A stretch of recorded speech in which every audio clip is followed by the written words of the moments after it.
So you have just opened Google Sheets and you are staring at this big grid of boxes like, what am I even looking at?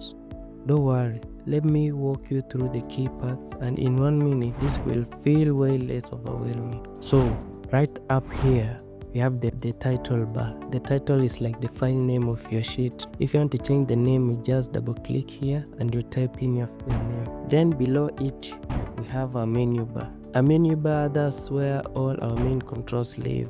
Things like file, edit, view, insert, format, data, tools, extension, and help.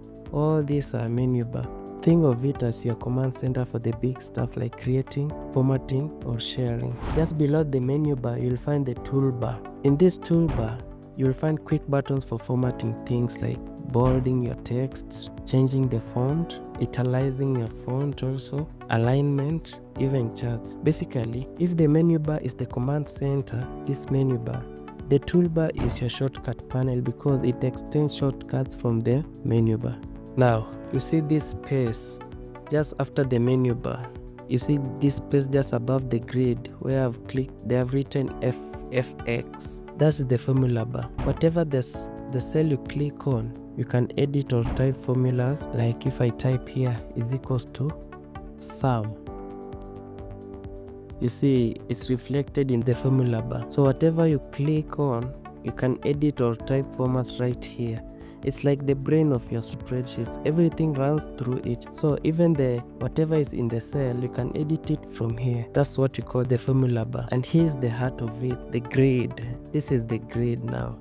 The grid is made up of all these running columns and rows. Columns go up and down and they're labeled with letters, while rows go across like this. These are now rows. They run across and they're labeled with numbers. You put them together, you've got a cell. And these cells now make a grid. When the cells combine too many, when a column and a row meet, they make a cell. And all these cells make a grid. And in this cell is where the actual data lives. Last but not least, look down here, the sheet tabs. This lets you create multiple sheets inside one file. You can add sheets here. You see, if I click addition, more sheets are added. So you can add multiple sheets to one file. Think of it like a chapter in a book or blank pages in a book also, all neatly arranged at the bottom. So that's the quick tour. The title bar, then the menu up top, then the toolbar right below, then the formula bar for editing, then the grid for your data, and tabs at the bottom here. It's pretty simple once you know what's what, right? And if this helped, make sure you hit subscribe so you don't miss tomorrow's video.